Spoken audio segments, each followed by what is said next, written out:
Assalamualaikum warahmatullahi wabarakatuh. Saya Selastia Putri Kusmawardani sebagai moderator yang akan memimpin jalannya presentasi pada hari ini dengan materi liabilitas. Penyampaian akan disampaikan oleh kelompok 7 yang beranggotakan Mas Liati Nadia, Kofifa Indah Parawansa, Mahwatul Aulia, Rahma Latifah Ningrum.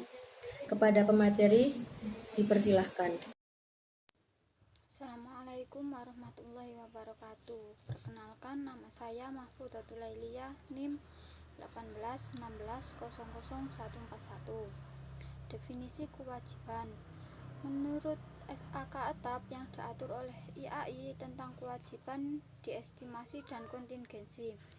Kewajiban diestimasi adalah kewajiban kini entitas sebagai hasil dari peristiwa masa lalu dan kemungkinan terjadi bahwa entitas akan mentransfer manfaat ekonomis pada saat penyelesaian, dan jumlah kewajiban dapat diestimasi dengan andal. Kewajiban lancar. Kewajiban lancar merupakan kewajiban yang diharapkan akan dilunasi dalam 1 tahun atau 1 siklus operasi perusahaan yang lebih lama. Kewajiban lancar mencakup utang bank, utang usaha, utang pajak, biaya yang masih harus dibayar, utang dividen, utang wesel, dan pendapatan diterima di muka. 1. Utang bank. Dalam perpajakan, utang bank tidak dibedakan antara utang bank maupun utang bank jangka panjang. Peminjaman uang di bank dapat dilakukan dengan membuka tabungan atau deposito atau jasa giro dalam bank tersebut dengan nilai yang sudah ditentukan sebelumnya oleh pihak bank. Utang usaha.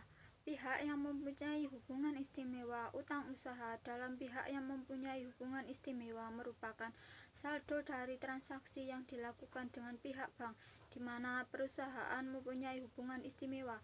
Penetapan harga wajar dengan metode A. Metode harga pasar, B. Metode harga penjualan kembali, C. Metode biaya plus. Pajak penghasilan 21.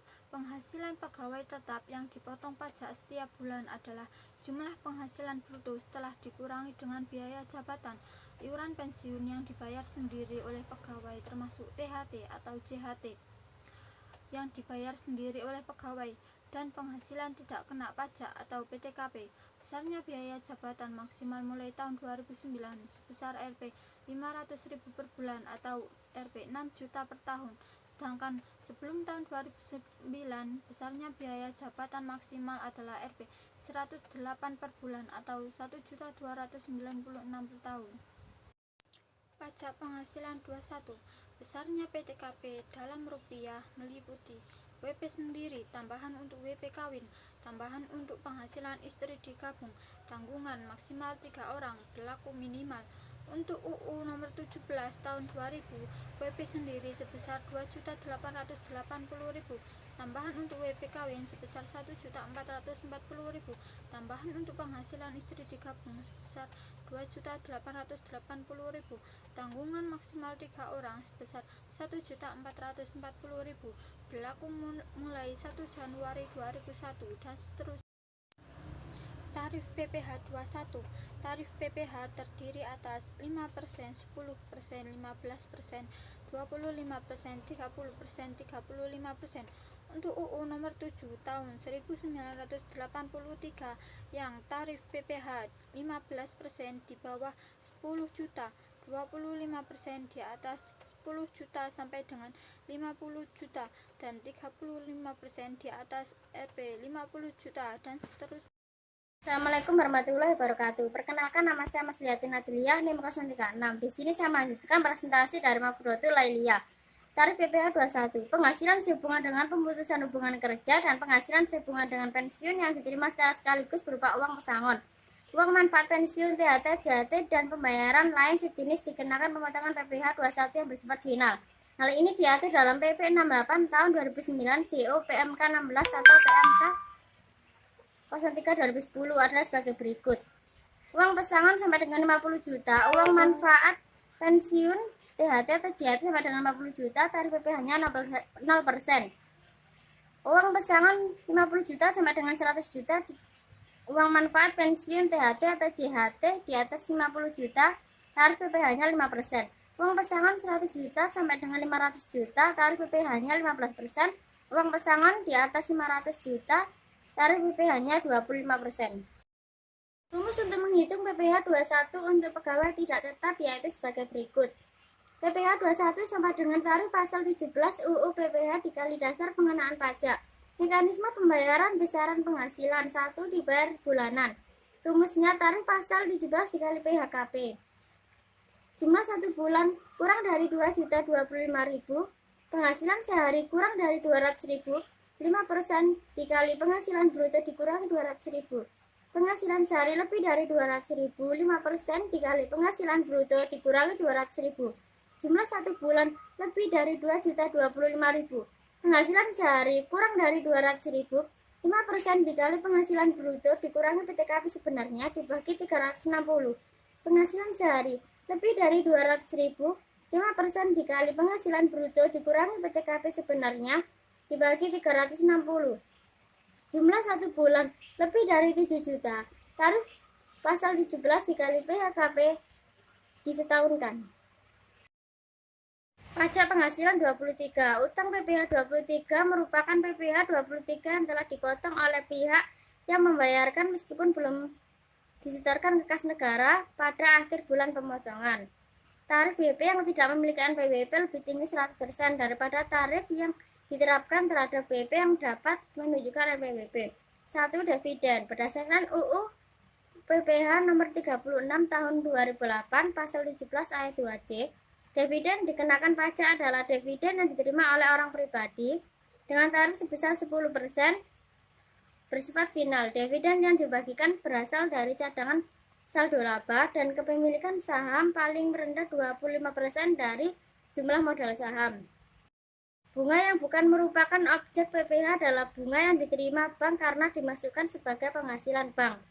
Contoh, pada bulan April 2012, PT Lailia membayar bunga pinjaman kepada Bank Mandiri sebesar 70 juta dan kepada PT Maslihatin memiliki NPWP sebesar 40 juta.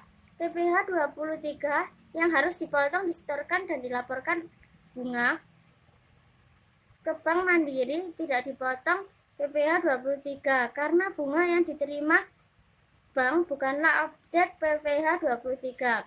Sementara itu, bunga ke PT Maslihatin dipotong PPh 23 sebesar 15% dan dikali 40 juta sama dengan jurnal bagi PT Lailia tanggal 12 April. Biaya bunga masuk ke debit sebesar 110 juta. Utang PPh 23 masuk ke kredit sebesar 6 juta. Kas atau ke bank masuk ke kredit sebesar 104 juta. Jurnal bagi PT Maslihatin tanggal 12 April. Kas atau bank masuk ke debit 34 juta. PPh 23 dibayar di muka masuk ke debit sebesar 6 juta. Pendapatan bunga masuk ke kredit sebesar 40 juta. Assalamualaikum warahmatullahi wabarakatuh. Perkenalkan, nama saya Kofifah Ina Parwansa, NIM 134. Pajak penghasilan 23. Yang ketiga ada royalti atau imbalan atas penggunaan hak. Royalti adalah suatu jumlah yang dibayarkan atau terutang dengan cara atau perhitungan apapun, baik dilakukan secara berkala maupun tidak. Contohnya, PT Indah sebagai penerbit yang membayar royalti kepada Rama memiliki NPWP salah seorang pengarangnya sebesar 40 juta dan dipotong PPh 23 sebesar 15%. Maka PT Indah akan mencatat transaksi sebagai berikut. Beban royalti sebesar 40 juta di debit, pada utang PPh 23 sebesar 6 juta di kredit, kas atau bank sebesar 34 juta di kredit. Yang keempat, hadiah, penghargaan, bonus, dan sejenisnya. Objek pajak PPh 23 adalah hadiah perlombaan, penghargaan, dan prestasi tertentu. Hadiah sehubungan dengan pekerjaan atau pemberian jasa selain yang dipotong PPh 21 ayat 1 huruf E, kecuali hadiah yang diberikan kepada semua pembeli atau konsumen akhir tanpa diundi. Hadiah undian UU PPh nomor 26 tahun 2008 pasal 4 ayat 2 dikenakan pajak sebesar 25% dari jumlah bruto yang bersifat final. Yang kelima adalah sewa. Kendaraan angkutan darat dan sewa harta lainnya dikenakan PPh 23 sebesar 2%. Sewa kendaraan angkutan darat dengan persentase penghasilan neto sebesar 10% dari penghasilan bruto. Sewa harta lainnya dengan persentase penghasilan neto sebesar 30% dari penghasilan bruto. Yang keenam ada imbalan jasa. Imbalan jasa yang menjadi objek pasal 23 adalah imbalan sehubungan dengan jasa teknik, jasa manajemen, jasa konstruksi, jasa konsultan, dan jasa lain yang ditetapkan oleh Dirjen Pajak selain yang telah dipotong PPh 21. Dikenakan PPh sebesar 2% dikali penghasilan bruto dan tidak termasuk PPN. Pajak penghasilan 26. PPh 26 adalah PPh yang dikenakan atau dipotong atas penghasilan yang bersumber dari Indonesia yang diterima atau diperoleh WP luar negeri selain BUT di Indonesia. Tarif PPh 26 dan dasar pengenaan pajak adalah sebagai berikut. Yang pertama, 20% dari jumlah penghasilan bruto yang diterima atau diperoleh WP luar negeri. Yang kedua, 20% dari penjumlahan harta di Indonesia yang diterima atau diperoleh WP luar negeri selain BUT di Indonesia. Yang ketiga, 20% dari PHKP sesudah dikurangi PPh terutang dari suatu BUT di Indonesia. Bukan objek pemotongan PPh 26. BUT dikecualikan dari pemotongan PPh 26 apabila seluruh PHKP sesudah dikurangi PPh dari BUT yang penghasilannya ditanamkan kembali di Indonesia dengan syarat yang pertama, dilakukan dalam bentuk penyertaan modal pada perusahaan yang baru didirikan dan berkedudukan di Indonesia sebagai pendiri atau peserta pendiri. Yang kedua, dilakukan dalam tahun pajak berjalan atau selamat-lambatnya tahun pajak berikutnya dari tahun pajak diterima atau diperolehnya penghasilan tersebut. Yang ketiga, tidak melakukan pengalihan atas penanaman kembali paling sedikit dalam jangka waktu 2 tahun sesudah perusahaan tersebut telah berproduksi komersil. PPN keluaran atau pajak keluaran. Pajak keluaran adalah PPN terutang yang wajib dipungut oleh PKP yang melakukan penyertaan BKP, penyerahan JKP atau ekspor BKP. Tarif PPN umumnya adalah 10%, serendah-rendahnya 5%, dan setinggi-tingginya 15%. Tarif PPN atas ekspor BKP adalah 0%. Perkenalkan, nama saya Rahma Latifaningrum, NIM 1816000210. Pembukuan yang dilakukan oleh PT Maslihatin sebagai berikut. Pada tanggal 9 Juni 2012, pembelian didebit sebesar 8 juta, pajak masukan didebit sebesar 800.000, pada kas atau bank dikredit sebesar 8.800.000. Pada tanggal 27 Juni 2012, kas atau bank didebit sebesar 11 juta, pada penjualan dikredit sebesar 10 juta, pajak keluaran dikredit sebesar 1 juta. Pada tanggal 22 Juli 2012, pajak keluaran didebit sebesar 1 juta, pada pajak masukan dikredit sebesar 800.000, PPN yang masih harus dibayar dikredit sebesar 200.000. PPN yang masih harus dibayar didebit sebesar 200.000. Pada kas atau bank dikredit sebesar 200.000. Biaya yang harus dibayar. Biaya-biaya yang telah terjadi yang akan dibayar pada kemudian hari tetap dicatat pada periode terjadinya tersebut. Utang biaya dapat berupa utang gaji atau upah, utang sewa, utang bunga, utang biaya air pump, dan utang biaya listrik. Menurut PP 31 tahun 2007, air bersih yang dialirkan melalui pipa oleh pump dan listrik merupakan jenis barang yang tidak dikenakan PPN, kecuali listrik untuk perumahan dengan daya di atas 6.600 watt. Utang dividen. PPh 23 sebesar 15% dari jumlah bruto apabila penerima dividen adalah WP dalam negeri dan BUT sebesar 20%. Sedangkan WP dalam negeri, orang pribadi dikenakan potongan PPh pasal 17 ayat 2C sebesar 10% bersifat final. Utang wesel. Hutang wesel dapat muncul akibat utang usaha yang tidak dibayar pada jatuh tempo, sehingga muncul perjanjian atau kesepakatan maupun dikeluarkan untuk mendapatkan pinjaman. Wesel harus dicatat sebesar nominalnya, dan apabila terdapat bunga diskonto harus dicatat terpisah. Pendapatan diterima di muka. Penghasilan yang diterima dari penjualan barang ataupun penyerahan jasa yang diterima sebelum terjadinya penyerahan barang atau jasa. Terutangnya pajak adalah pada saat pembayaran.